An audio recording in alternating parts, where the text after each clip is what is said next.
want to welcome back our audience here. We're celebrating 100 years of the City of Coral Gables, and no better way to kick it off than being right here at the Merrick House. I want to welcome in Gay Bondurant, Docent Coordinator for the City of Coral Gables Historical Resources and Cultural Arts Department. I also want to thank Sandra Rodriguez that made all this happen for letting us come and tour. I want to welcome you in and tell us really what is the inspiration of the Merrick House. Tell us a little bit about.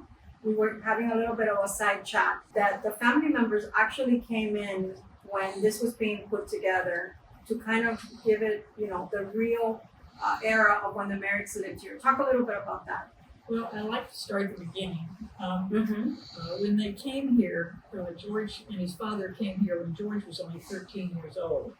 And the father had purchased 160 acres for $1,100. And they arrived with it sight unseen. There was no real house here. There was a shack, a 2-room shack, and eventually 7 people would be living in that shack. When George's mother arrives a couple of months later, it was said that one of her first comments on seeing the shack was that she almost fainted, but she made a home out of it. Nonetheless, she was said to have put muslin on the walls and painted it to look like wallpaper. And eventually, like I say, there would be 7 people living there, and one child was born here in Coral Gables. That was George's youngest brother. But there were no amenities here. This house was started construction in 1903, so they lived in that shack for several years before they began to create this house. And this is the house that Althea built. She designed this house and worked with a stonemason and a construction fellow, and they put the house together, but it was her idea. And we like to say what Althea wanted, Althea got. She was the rock of the family. And it was not until 1918 that they got electricity. And then they got a telephone also, so it changed their life, I'm sure. Talk to us a little bit about how this all came together. When does the City of Coral Gables take over and sort of open this up as, a historic place where people can come and tour? It's a long history because George's mother lives here until 1937. And when she died, one of George's siblings takes over and runs it until in the 60s.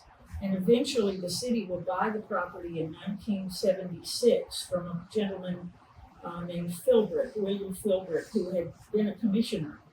And they finally buy it in 1976, and then in 1979 there's a restoration and a couple of more efforts after that. But primarily the house now looks like it did in 1925. And that's when the family says it looked its best. And we'll be doing some stories and showing some of the rooms and how it looked. And it basically looks a lot, right? Like when they lived here during that time. Well, Althea said that the house looked best in 1925. So that's the way it looks now, as close as it could be, because George's wife, Eunice, and his youngest brother were here when the restorations and renovations were going on. So we had actual first-hand knowledge of where the piano was and where the tables were and so forth. So that was a great boom when they were putting the house together. As someone who is here and has knowledge of the history, what are you inspired by? I think we're all inspired by Althea, the mother.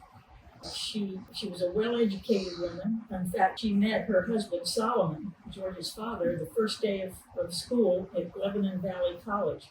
She went to a co-ed college in the early 1880s, and when she graduated after 4 years in the art department, she was offered a job as the head of the art department.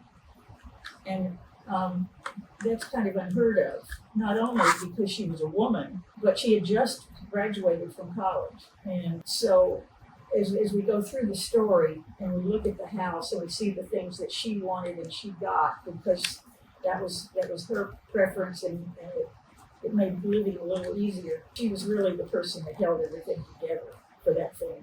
And of course, mentioning her is always a good way to say that there's always, right, a strong woman behind a great man.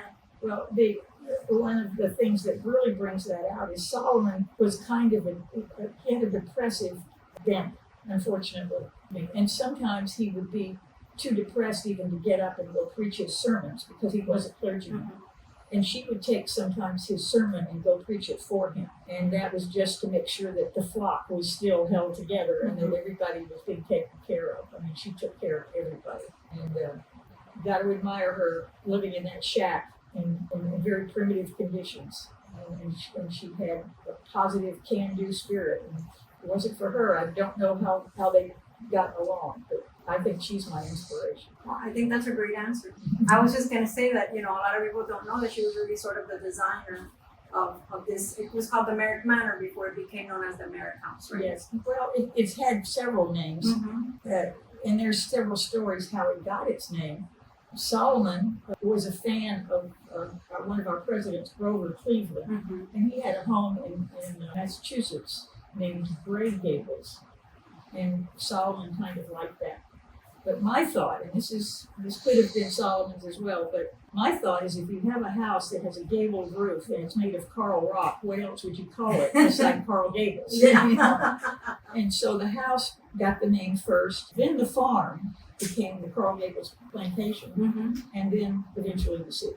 Well, Gay, I want to thank you for taking us on that journey back in time. And being here has really inspired me. I've always, I toured this a while ago as a student at Florida International University, taking a history course, and it's just breathtaking to be back here again today. So happy birthday, 100 years and to 100 more to the City of Coral Gables.